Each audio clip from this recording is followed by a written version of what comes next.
You're listening to the DCAU Review, hosted by Cal and Liam. Streaming on Apple Podcasts, Google Podcasts, Spotify, and at DCAUreview.com. Now, here's today's episode.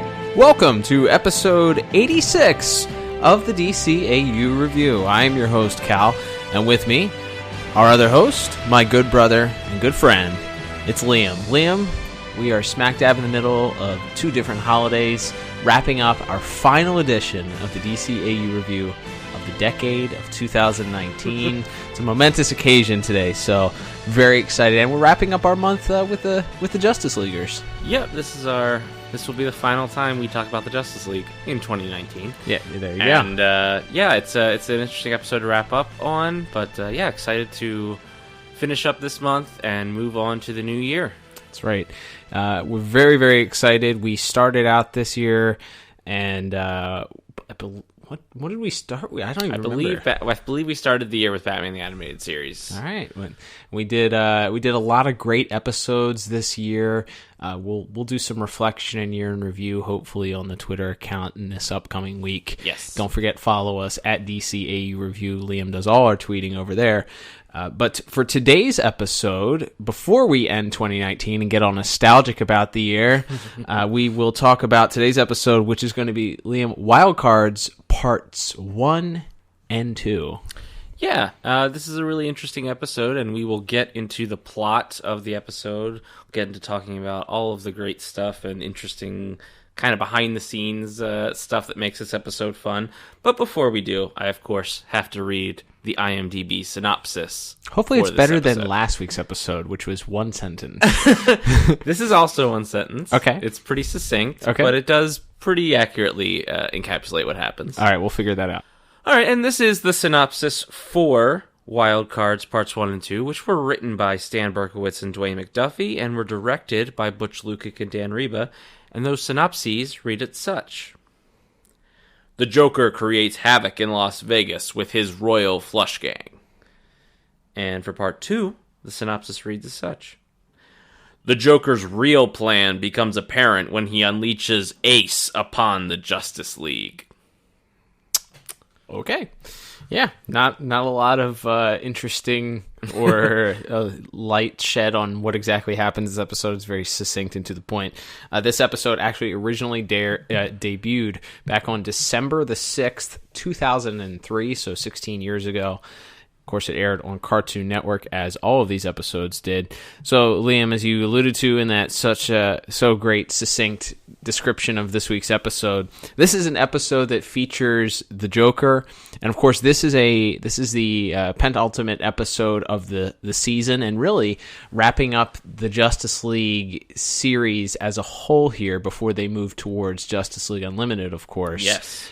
I don't know that we knew that at the time, and certainly this wasn't an episode that we didn't have this one on tape. This is not one that we saw a whole bunch, but it does serve a main purpose in the continuity here, because there are several things in this episode that come into play later on throughout Justice League Unlimited. Absolutely.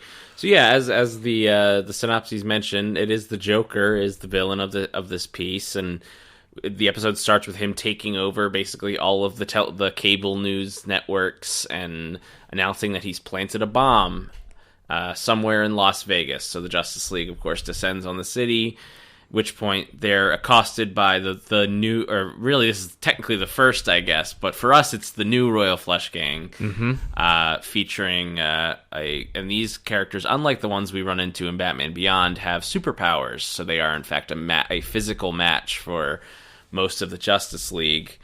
And from there, we also find out that the Joker didn't just plant one bomb, he planted 24 bombs. There you go. And so the Justice League is forced to split up and handle all these bombs, all the while having to fight these crazy Royal Flush Gang kids.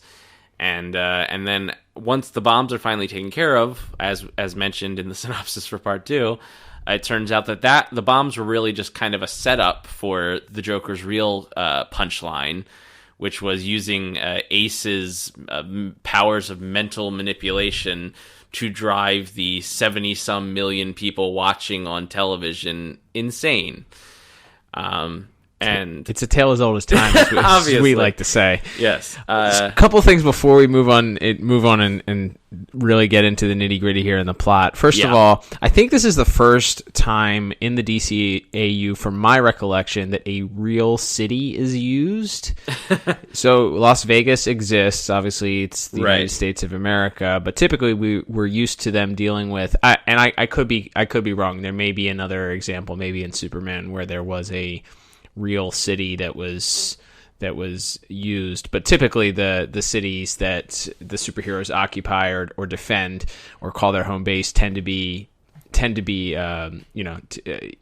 not euphemisms, but allegories for real U.S. cities. This is the first time Las Vegas is a legit city, and actually, I think they use it pretty well. It's a perfect backdrop, and we'll get into that in animation and visuals, I'm sure. But it's a perfect backdrop for not only the Joker as a goofy, insane character, but it adds a lot to the plot as far as visuals and great backdrops for making things look interesting.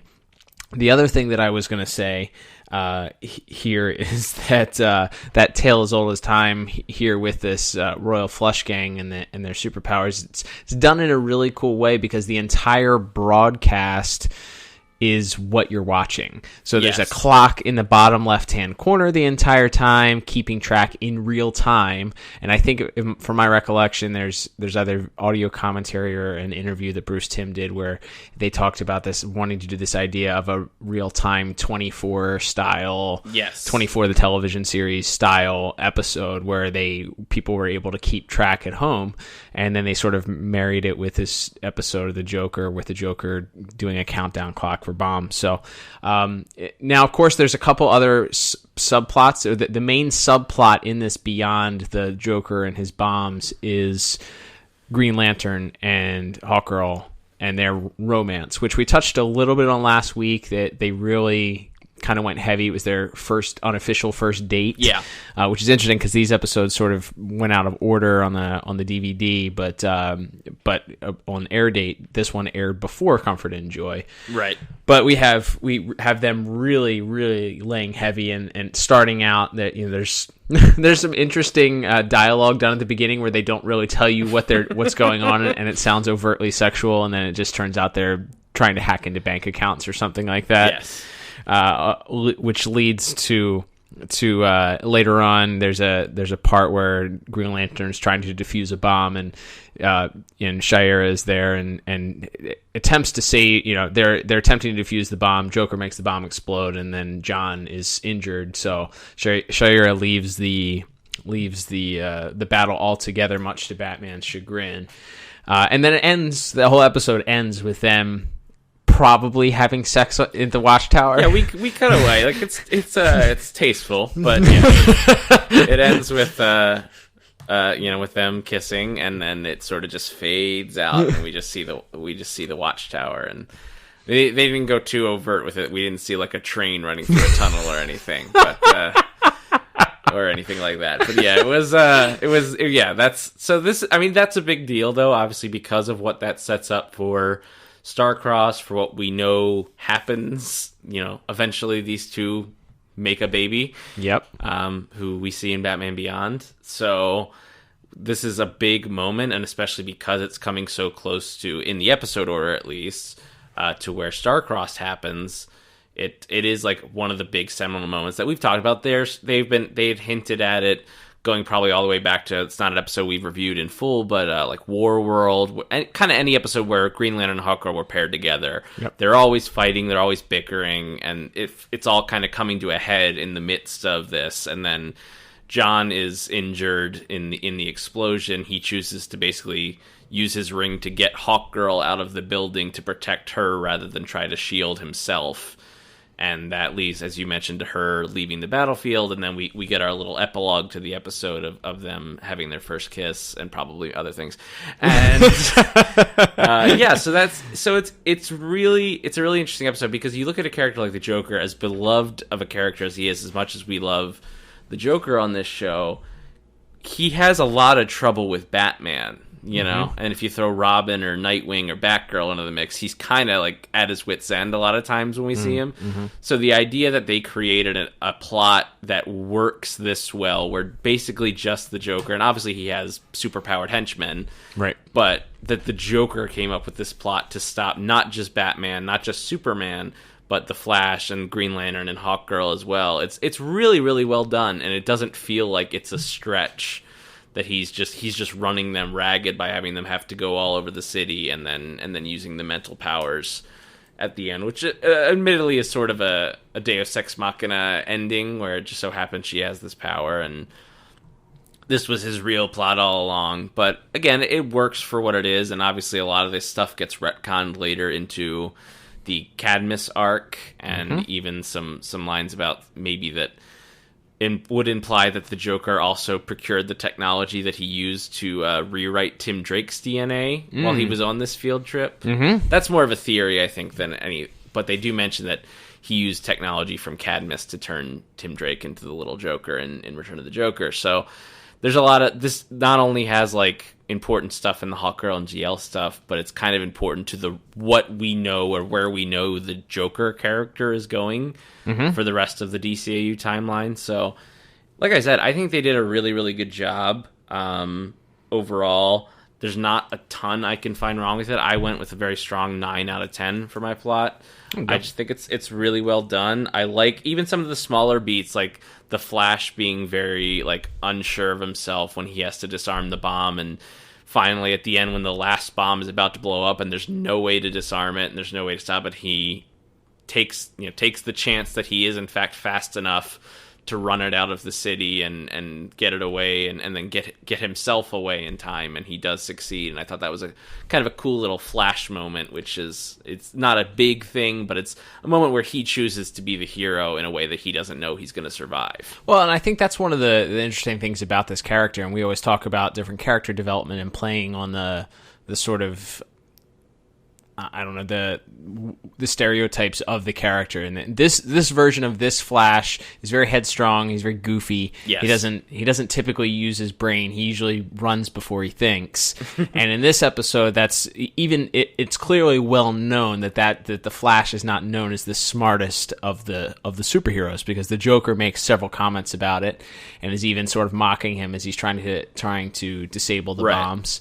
And the fact that in the end, the Flash was smart enough to realize, hey, I can run faster than this bomb is going to actually explode, and I can actually get it out of the city, so it doesn't, I don't have to figure out which wires I have to dislodge. So he actually uses his brain to outsmart, brain coupled with his power. So really, really, really cool. Yeah, a strong 9 out of 10 is good. I went 8 out of 10, and the only nitpicky thing I think that brought it down a little bit is that I get the first part and the plot of them chasing the bombs is so fun. It's really, really enjoyable, and the battles between the Royal Flush Gang and matching up against the different superheroes is really, really excellent and done really, really well. And then there just seems like this sort of steep drop off the cliff when it's like Joker's like, oh, well, the bombs weren't really what I wanted anyway. I wanted to use Ace's powers.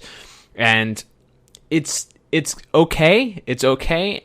But then when it even takes, like, I felt even goofier that the way that ultimately that Ace is defeated is that Joker just happens to have this headband on him, and the headband was used in the storyline. They say that this headband was placed on her as a child in order to suppress her powers and to sort of control her by this Professor Xavier-like character that was in charge of this laboratory where she was raised. But Joker just happens to be carrying it on him. Batman just happens to reach up to the Joker's lapels and feel this and pull it out and show it to Ace, and she just happens to react at that moment and decide that she's going to turn on the Joker.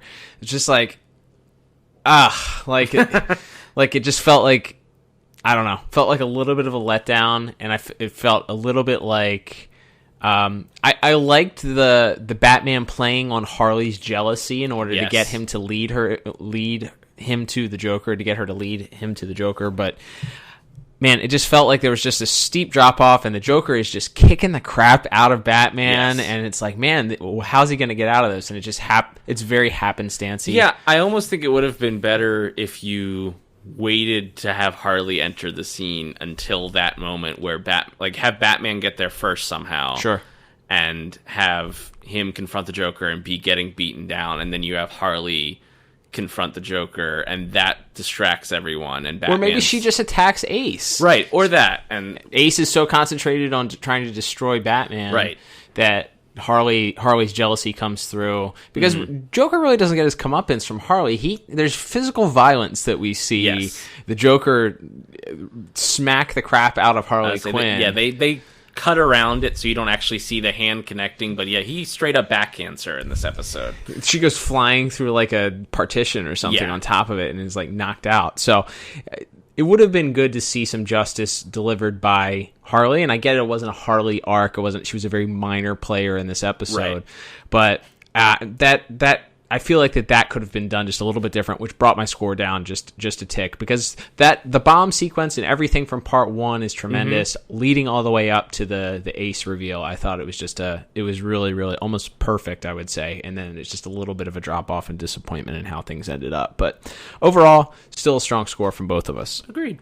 All right, Liam, let's talk about visuals and animations here. So I alluded to it a little bit before. This episode takes place in Vegas. There's a lot of neat tricks that they do because Joker is doing a television broadcast.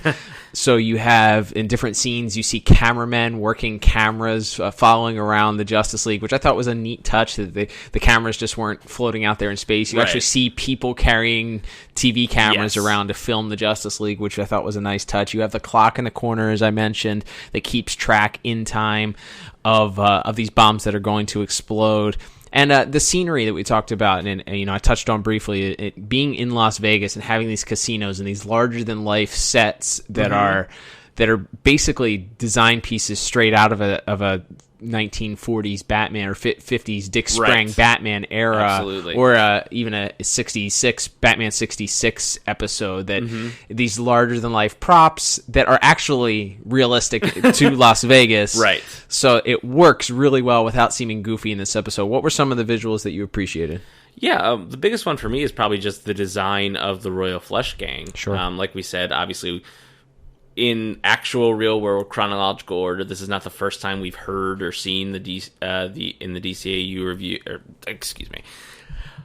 Yeah, so I think my favorite part was probably just the design of the Royal Flush Gang. Obviously, as we said, in real world time, this is not the first time we've seen the Royal Flush Gang in the DCAU, but they had really striking designs in Batman Beyond, and they came up with very different designs for this version of the Royal Flush Gang, but that also, I think, still felt good and still felt like they belonged with those names. I think a lot of the character designs in those parts, and the way their powers are visualized too, I think is really done. It's like 10 is just like a big strong dude, so there's not that much interesting, but he has like the big red vest, and he has the little club symbol over his eye, and some of this we'll get into in voice acting as well, as why this particular version of the Royal Flush Gang is so memorable. But I really like the design. I like the part Queen grabs a bunch of metal and like makes herself a makeshift suit of armor out of it. I thought the visualization of her magnetism powers were very cool. The fight scene between Jack and Batman is really cool. Jack can stretch, and he's basically a plastic man or a Mr. Fantastic, and there's a great part where Batman's walking through a casino, as you mentioned, all these cool backgrounds you can do. One of them is there's giant playing cards, and Jack is blended in as the giant Jack card, and gets the drop on Batman that way. I thought that was really, really cool. So I think for me, as in addition to what you mentioned with some of the great backgrounds and sets, for lack of a better word, that they used, I also thought just the overall design of the Royal Flush Gang and the way their powers were visualized was really well done. Yeah, I think that those certainly are the standout. There was a couple additional things that that stood out to me also. One is this is the first time we get to see Hawkgirl without her mask. True. And we know that moving forward through Justice League Unlimited, she doesn't put the mask back on. Right. After Starcrossed. So it was interesting. And one of the details that I noticed is that when she has her mask on, you can't really see the color of her eyes. But when she takes her mask off, her eyes are green, which of course is ironic, and I'm sure not by any sort of mistake, as she's her favorite person at that time is the Green Lantern. But I thought that was a neat visual. I did have a little. So Joker looked a little weird at certain parts. I don't know what it was. His forehead looked super large at points. I know this is the Justice League design, but there was something, I don't know, off about just his face. Yeah, I feel like it was almost like the shape of his head. He was like a little too square. Yeah. Because even if you look at like Injustice for All or his appearance in Static Shock or any of those times we've seen this particular design, the sort of amalgam of original Batman animated series and New Batman Adventures Joker, Return of the Joker obviously being the debut of that design, it's still it's like he still has a very angular face with a big pointed jaw, and this was almost like he has a very square, flat head, and then he still has the jaw that comes to the point, or the chin that comes to a point. But he's just, and maybe it's just the way they were trying to shoot him because he's sort of standing straight on, looking into a camera for most of the episode.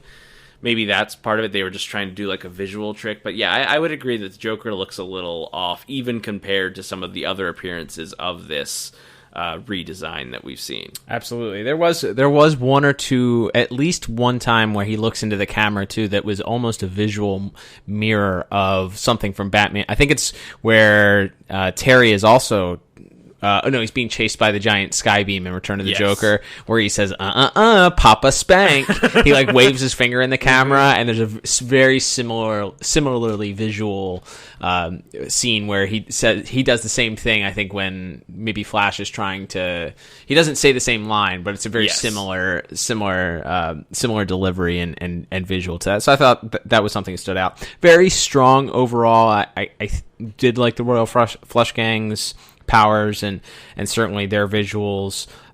Something weird, I don't know, the ace design, something about her eyes, and I guess it's very similar to the Return of the Joker Tim Drake eyes, which are just terrifyingly creepy. Yes. And I think that's what they're going for, but at the same time it doesn't look like the Bruce Timm character designs, which throws it a little bit off.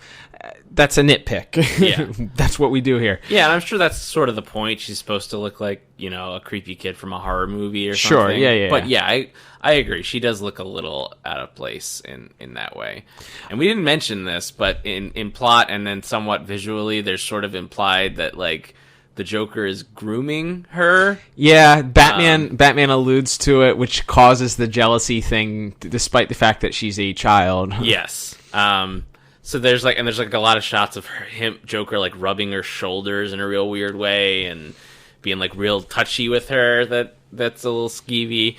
But there's also, beyond all the creepiness, there's also some fun little visual gags. Like Joker pulls out these giant novelty glasses at one point to look to see how much time is left on the countdown clock, and that was good. And some of that stuff. So they do some fun stuff. And again, we'll get more into this in voice acting certainly. But despite his design being off, I do think they did some fun things with the Joker visual in this episode. I agree. I went with a very strong 8 out of 10 for my score. What about you?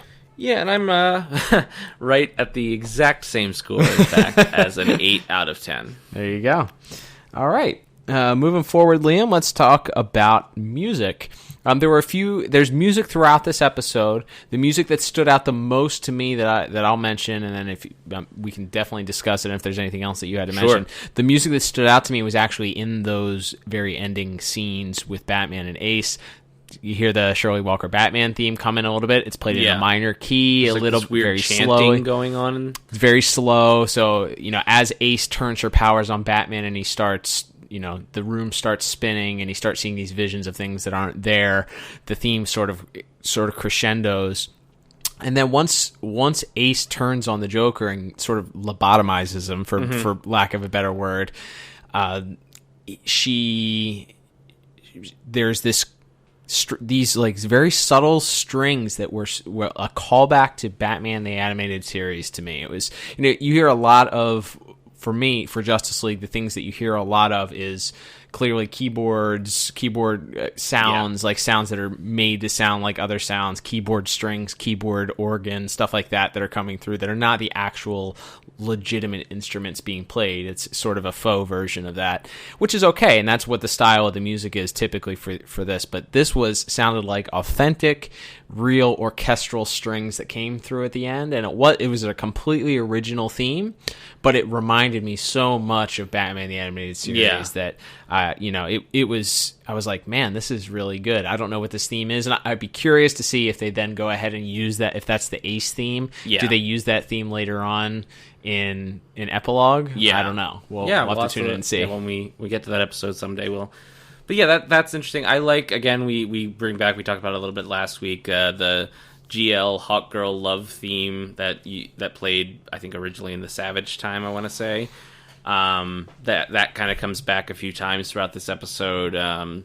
Certainly, like, it plays sort of in like a softer minor key at the beginning when they're arguing, and then certainly when Hawkgirl is sort of taking care of John after the explosion, and then finally kind of swells into this big romantic score at the end as they have their first kiss and everything. I thought that was well done. And then, other than that, it is mostly what you would expect for a Justice League episode. A lot of up-tempo, fast-paced music. I like some of the percussion. There's some conga drums in there that I liked, especially it's in the scene where Jack and Batman are fighting in the volcano room. They added in some, I guess, culturally appropriate, Hawaiian-esque It's drumming. a Hawaiian, it's supposed to be Hawaiian themed or Samoan themed type. So there's some percussion there that I thought was really well done, and I personally play the drums, so I always like when I get to talk about percussion. There you go. On this show. I don't do it too often. Cape movement and percussion. Liam's two favorite things. That's my stuff. That's what I'm known for. But yeah, overall, I thought the music was good for what it was. Maybe not great, maybe not all-time great, but I went with a pretty strong 7 out of 10. I'm right there. I went 8 out of 10 for music. I think that last scene really pulled it up for me, and really left a lasting thought on it. Not perfect, but good. Yeah. All right, let's move on to our voice actors, Liam. We have some really cool guest stars this week that we're excited to talk about. You alluded to it before. Of course, we have some returning favorites, and of course, one of the greatest, if not the greatest of all time, plays a major role in this. Let's talk about our voice cast this week. Yeah, so one of the first voices we hear actually it's a fun little cameo because of who he plays later on in Justice League Unlimited. We hear the voice of John C. McGinley, who's playing the network executive, who of course plays the Atom / Ray Palmer. And you would know him from Office Space or from playing Dr. Cox on Scrubs. Tremendous actor. Yep. I love him. And it was cool to hear. He was born to do voice acting just because his voice is so over the top and his delivery is so good. And it's funny because he's clearly able to, when he plays Dr. Cox on Scrubs, big Scrubs fan here. When he plays Dr. Cox on Scrubs, he's a very over the top, over enunciates everything. Very animated, pun intended, character. Yes. This, you pulled it out right away. You were like, is that Dr. Cox from Scrubs? And I was like, maybe. It kind of sounds like him. But you were able to identify it immediately, but it's toned down to the point where you probably wouldn't recognize it unless your ears are as good as yours, clearly. But and then of course him playing Adam later comes up in Justice League Unlimited. Yeah. So, but I just wanted to mention that because we're such big fans of him as an actor, sure, and because of his future DCAU roles. I Absolutely. thought it was worth mentioning. But then, for our cast of villains, it's what an all-star cast here. So playing the roles of each member of the Royal Flush Gang is a member of the Teen Titans animated series and Teen Titans Go, the show that still goes on today. And if you turn on Cartoon Network, you have about a 98% chance of seeing it on any given day. Yep. But you have Scott Menville as King, of course, who plays Robin on Teen Titans. You had Tara Strong, Raven, Batgirl. You know who Tara Strong is if you're listening to this podcast. For sure. playing Queen. You have Hynden Walsh playing Ace, of course, with Starfire. Also played Harley Quinn on The Batman. So she's done, I mean, another, tremendous voice actress with a resume that's a mile long. Sure. But and then we have Carrie Payton as I almost said a cyborg because that's who he is. But he plays 10 in this episode. You would also maybe know him from his role on The Walking Dead. There you go. And then you have Greg Sipes, aka Beast Boy, as Jack. And so you mentioned we didn't watch this episode when it originally aired or have it on videotape, so we didn't see this until whatever year those DVDs would have come out, whenever Warner Brothers Home Entertainment started releasing all the DCAU shows on DVD. So when we watched this episode for the first time, it was probably several years after it had aired. But it's like slowly realizing, because I think the first voice you hear is Carrie Payton's as 10. You're like, oh, that's Cyborg's voice, that's cool. And then like a minute later, you hear King, and you realize it's Robin, Scott Menville, and you're like, oh my god, they're the Teen Titans.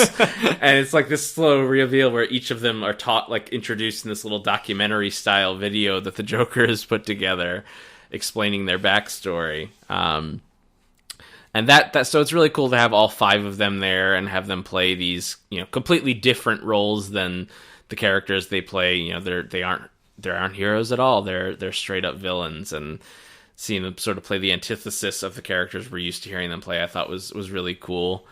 And then other than that, we have, of course, in a minor role, as you mentioned, but we have Arlene Sorkin, who, again, as far as real world chronology, yeah, that's a word. This is her last time playing Harley Quinn in the DCAU. She did come back to voice her in the Arkham Asylum video game, but as far as the DCAU goes, this was her final time voicing her, and she's great in the small role she's in. And it's one of the things, every time we hear her do Harley, you're like, oh yeah, that's what Harley's supposed to sound like.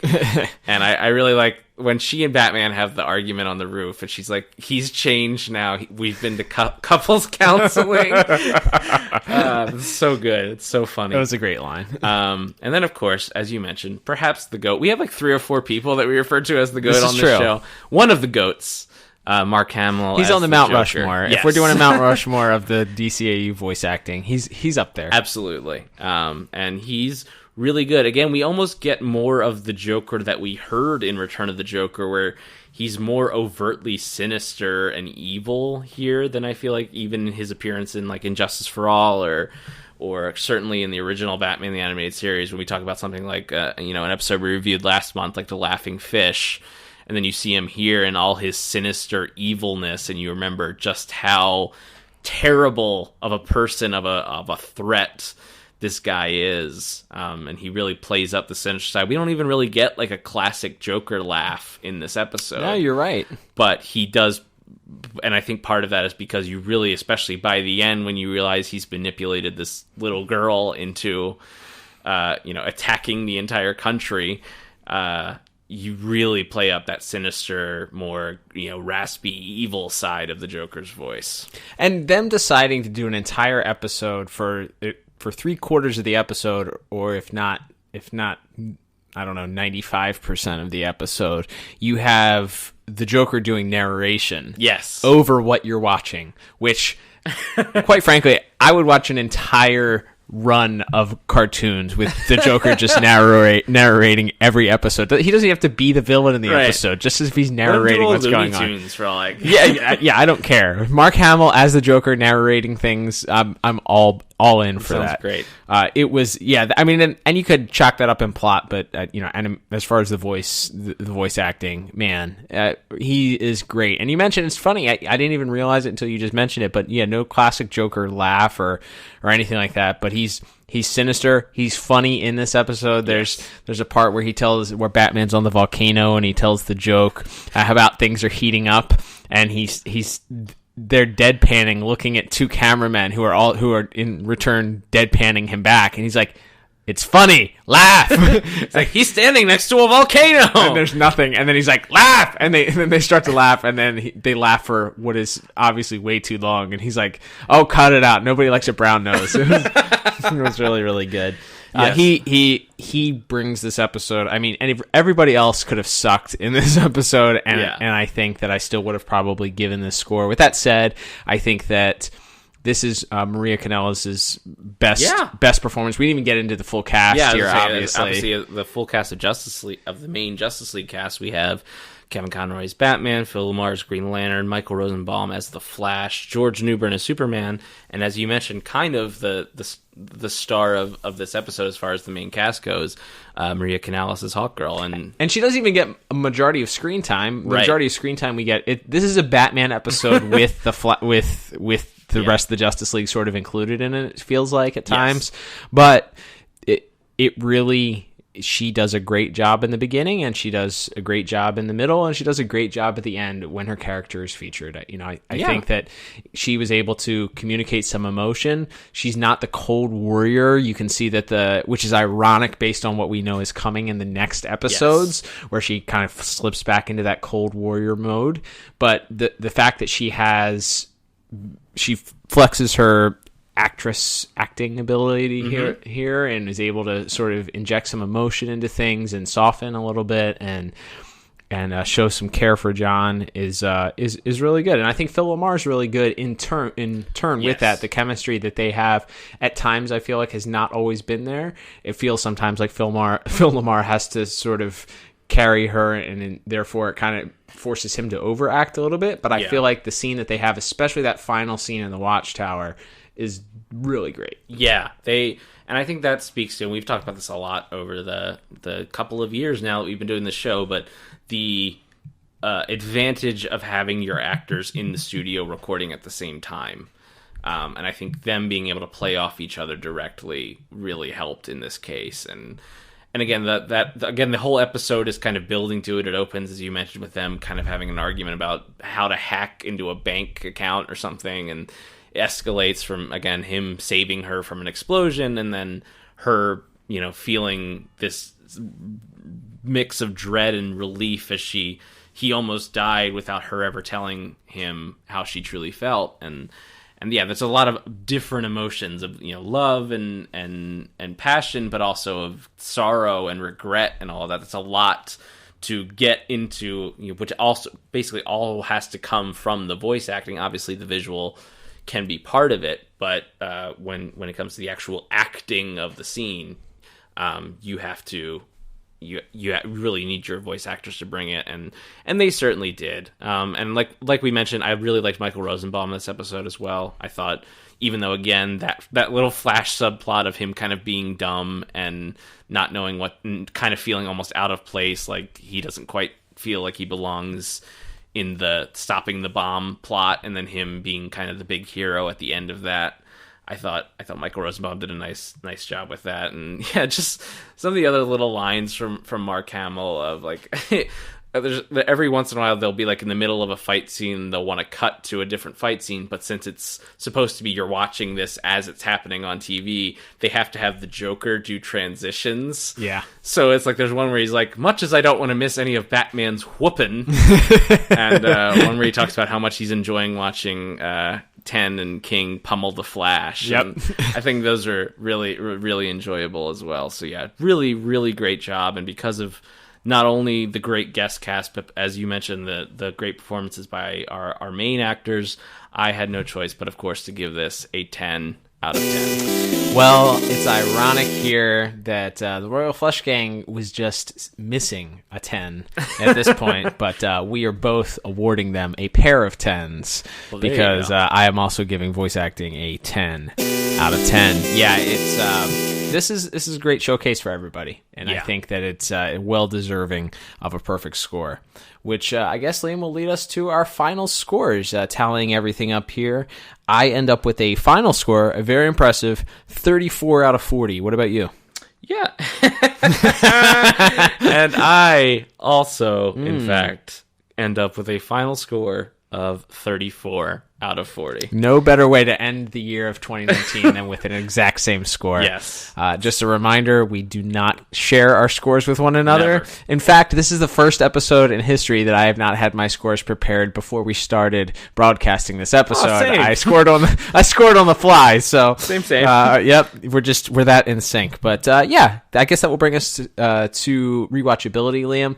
I would give this because not only of the plot moving forward in the Hawkgirl and Green Lantern storyline, but also just because it's a great Joker showcase. Mark Hamill is so good, and it's a fun episode on top of that. I don't know if we properly communicated that, but this is a very fun episode to behold. Absolutely. And for all the reasons we mentioned, especially if you're gearing up for to rewatch or watch Starcross for the first time, this is a really important episode for what is one of the major plots in that episode. As much as that is a story about the entire Justice League and about Hawkgirl, kind of at the very heart of that episode and of the finale of that episode, which hopefully we'll get to review someday. Mm-hmm. Is that love story between Hawkgirl and Green Lantern, and so this is a really important part of that, very important chapter, obviously, in that storyline. So, yeah, definitely a thumbs up when it comes to rewatchability here. Fantastic. All right, Liam, well, that will bring us to the end of this week's episode. Before we do our usual shill, I would like to say happy anniversary, buddy. This is our 2-year anniversary of this podcast. We've made it through 2 years. Definitely, by the way, if you're interested in hearing some of our original episodes, check out the archives at DCAUreview.com. You can also, of course, find all of our episodes on whatever podcast app you listen to, whether that's Apple Podcasts, Google Podcasts, or Spotify, of course, or you can just type in DCAU Review on Google, and one of those other podcast places will likely have our feed carried as well.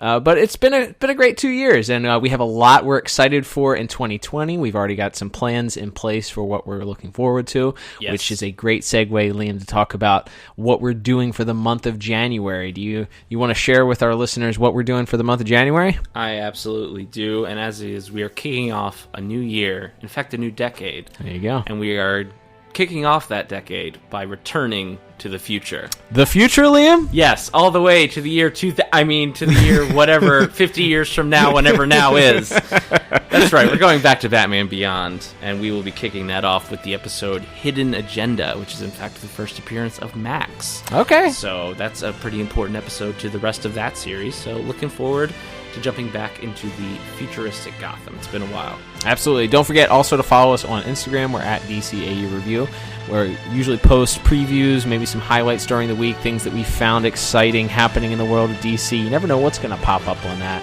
so make sure you follow us on there. And I guess that will bring us to the end of this week's episode. I'm Cal. And I'm Liam. And we'll talk to you on the next episode of the DCAU Review. Adios. Happy New Year.